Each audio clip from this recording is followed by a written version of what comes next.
Hi, I'm Jen Winston, and I am a real estate agent at the agency in Beverly Hills. I wanted to interview and introduce my very close friend. Hi, Jen. Hi, and business colleague. This is Lauren Pearl from Pearl Concierge Services.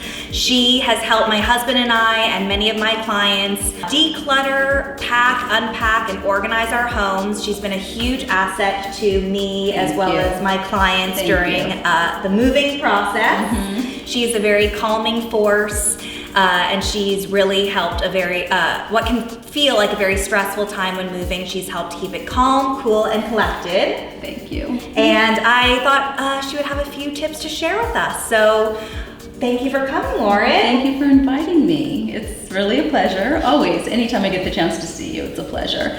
And this home is stunning. Thank you. Well, it's on the market. Yeah.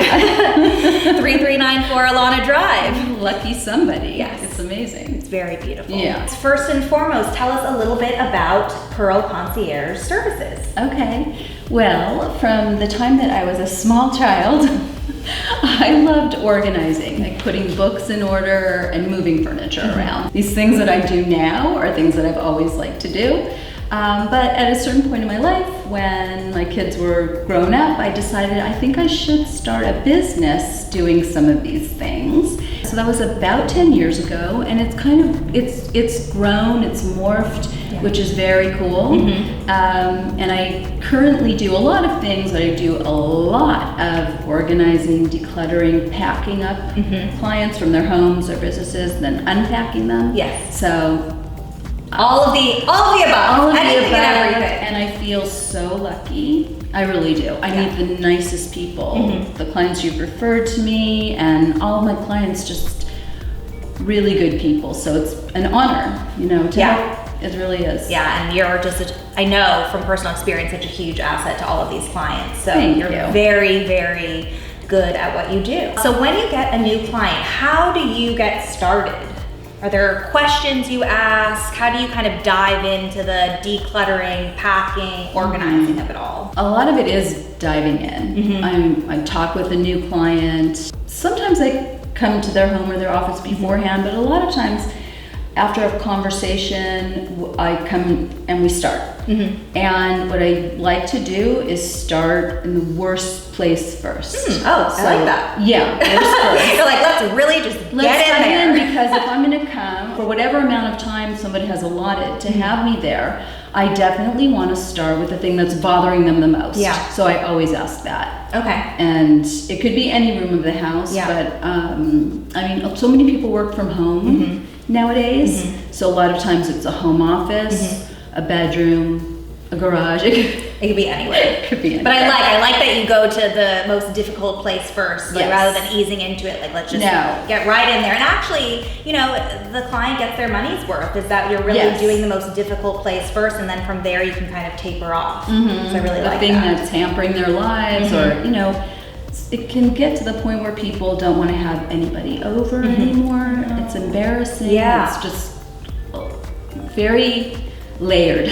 You're right. It's very emotional. It's very emotional. Yeah, it's very emotional. And with that, the decluttering process, how would you say that you handle that emotional process for so many people? Do you have any tips of how to declutter and which items stay versus go? And do you give away or donate? Do you have specific resources that you use? Well, I definitely think donating is a great thing for everybody. It's like win.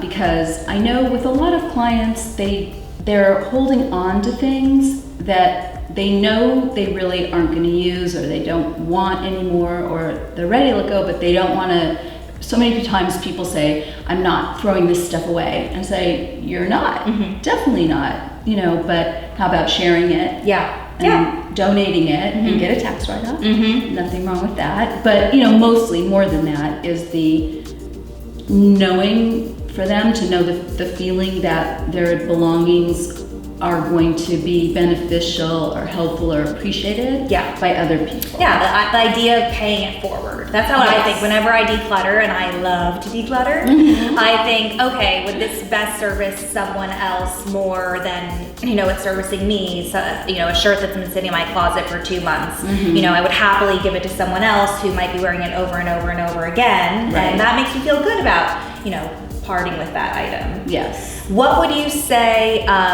is a good suggestion for a new client in order to help you?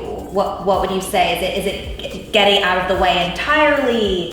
Is it, being open to decluttering? What are some suggestions for a new client through working with you through the process? Right. Well, it's definitely that we're working together, for sure in the beginning, absolutely, because I never take it upon myself to make a decision of, does this, if there's a torn shirt, right? So if I'm making a decision myself, I might look at it and say, it's a torn shirt, and it's trash, it's not donatable. But, very often that torn shirt was their parents or somebody. So there's a lot of talking involved and going through. I mean, everybody's different. It's part of what I love about my work. So, some people are raring to go. So for some people it's harder, for some people it's easier. But we definitely will talk and work together, at least for sure in the beginning. At a certain point, there might be a place where it's more we've gone through everything and then the putting things back. And organizing in that way is that the client doesn't necessarily they're not hands-on at that point. Yes. They might say, here's my kitchen, go to town, tell me where everything goes, like I did that. Like, put everything away. Right. Give me a tour before you leave. And thank you so much. And I love it. Yeah. It's so much fun for me. So in terms of boxing, what about, what supplies do you need? Like the bubble wrap, the tape. Yes. All of that. What do you need? Boxes, bubble wrap, tape, and packing paper. Oh yeah, packing paper. Comes really very handy. And is that something that you purchase for the client and they reimburse you, or you ask the client to have ready to go? I can do it either way, but I have found over the years that people really love the fact that I show up with all of it and just save them one thing on their to-do list. There's so many things. So my whole business really is about simplifying people's lives. My tagline is work, home, life simplified. So whatever shape it takes, that's in my mind. Like, let me make things easier for this person that's stressed. Yeah, that's great. So you basically come, you bring your team, you bring your supplies, and you guys, get it going. The client can be there. The client doesn't have to be there once everything's decluttered, of course, once you've gone through that process. Right. So you've packed the boxes, you've moved into the new home, and the homeowner is, covered head to toe with boxes in their living room. Right. Tell me about the unpacking process. Is there a specific room that you start with? Survival. Okay. So, kitchen, a little bit between the bedroom and the kitchen. Okay. I do my best to get some, people like a place to sleep and some sort of food or something in the kitchen. If Pro Concierge does the packing, then the I know. unpacking Yes. is so much easier. Yes. When Pro Concierge doesn't do the packing, which I do come across now and again, somebody who's moved from another state or they just didn't know of us yet, it's not the same. So it's much more efficient and effective when you're able to do the packing. Because I do as much as humanly possible with the client in letting go and clearing out and all that, so they're not having to take it to the new house. Yes. But even so, even when doing that, on the other end of the new house, I think pretty much there's always a certain amount of, even though we already just went through it, but going through it again, letting go of more things. Yes. Because now people are in a new home. Yes. And the things that you loved or felt really attached to in the old home, maybe they don't work the same in the new house. I agree. It's like once you're in and you're seeing your brand new kitchen, you're like, do I really need this 10-year-old spatula? I'd love to go to Williams-Sonoma and get a new one. Yes. And speaking of spatula, are there any gadgets that you like to use when you're packing, unpacking? Oh, I just happen to have a little Oh, gadget okay, right here. wonderful. Okay, this is my gadget. Okay.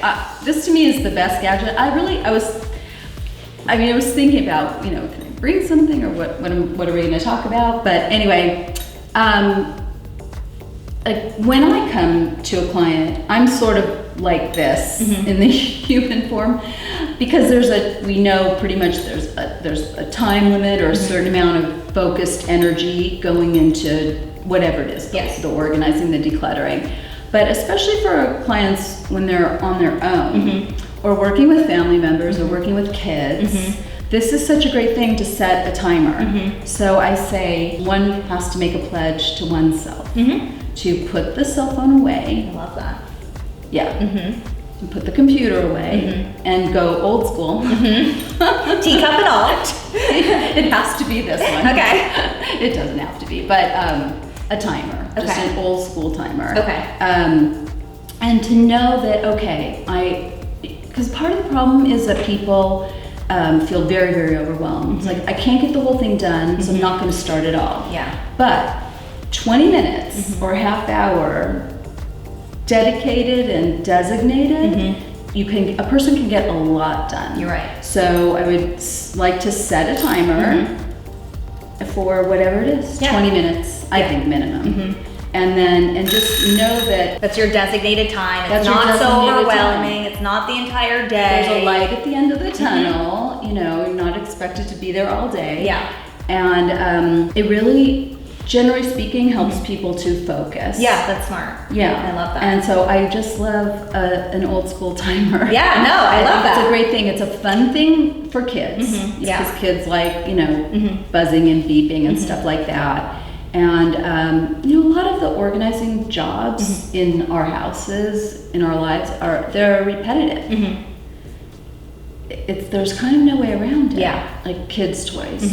That was gonna be my next question. Okay. Let's segue for all of the families that are watching and moms and dads with kids. Yeah. Let's talk about kids' toys and how do we organize them, maybe keep them, in like an isolated area in the house. The kids? I don't know if or the toys. So how do you handle, organizing those items? Right. Well, let me just say, I have 4 children. Okay, so you know the reality of So that I've question. experienced the reality of this question. So a timer's a good idea. I think that a lot of parents, I'm sure myself included, kind of go overboard.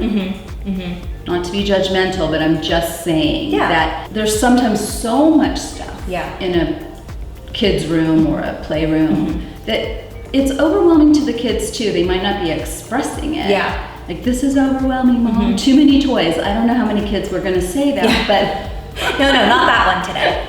Right. I could do without. Yeah. No, but it is for them. So less is more for sure. So I think that having a toy closet, if at all possible, and having stuff put away where not everything is out, you can rotate things.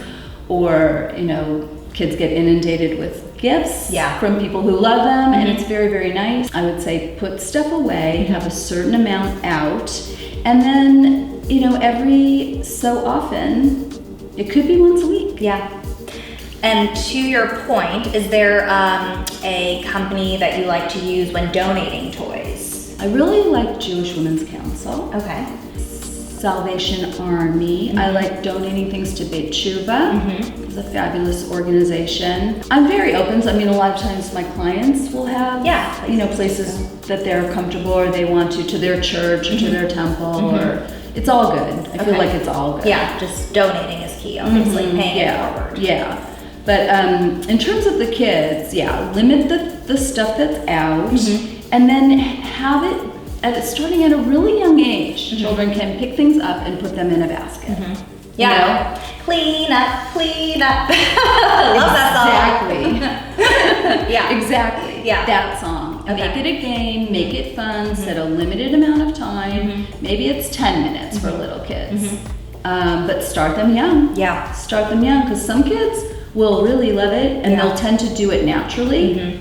And then for other kids, it feels like a chore. it's not going to be so natural. They might not be so willing, but if you make it fun, and I think that, I mean, for adults and for kids, it's nice to have some kind of a reward, like give yourself a cookie kind of afterward, as long as it's fitting to the job that you did. Yeah. So if you do 10 minutes of cleaning, I am not suggesting like go to the spa for the rest of the day. It has to fit with the chore, or the task, I should say, not chore. So, another thing that's really, really good in terms of maintaining is taking before and after picture. That was going to be my last question, which is you decluttered, and then you packed, and then you unpacked and organized, and I know from personal experience how beautiful my home looked, my closet, my kitchen, my pantry.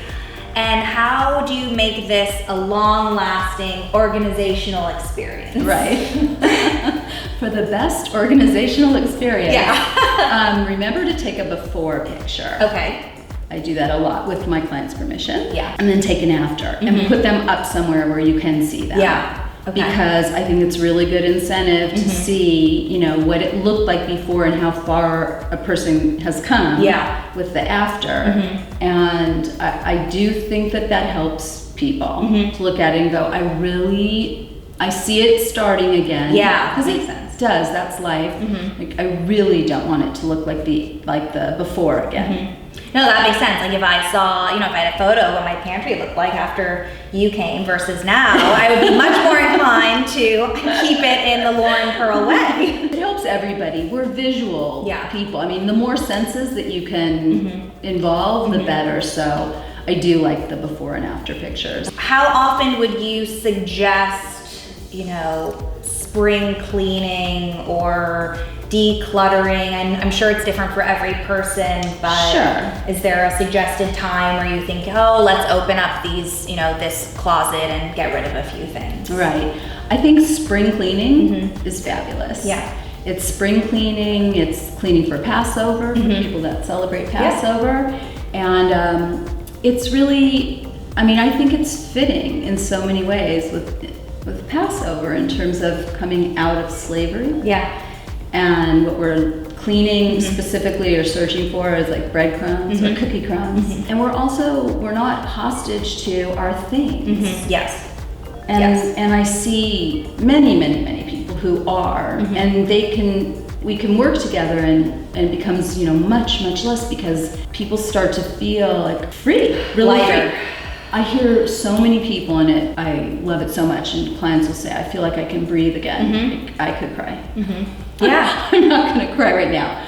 But I mean, it's very meaningful to me, and I know what they mean. They really can. They feel like they can breathe better. Yeah. So the stuff, it gets in our way. It does. It really does a lot. I'm really not anti-stuff. I'm not myself very sentimental, so I have like thousands of pictures and different things, but every time I work with a client, when they come back home, I think, okay, I see a lot of parents and grandparents who are holding on to things because they think their kids or grandkids want it. Yeah. They don't. Yeah. Overall, they don't. So what I see time and time again is that the person has passed away. All this stuff they've left with the best of love and best of intentions and love. But the kids don't want. Yeah. Because they have their own set of dishes or they have their own whatever it is. And it ends up being conflict for the kids or the grandkids.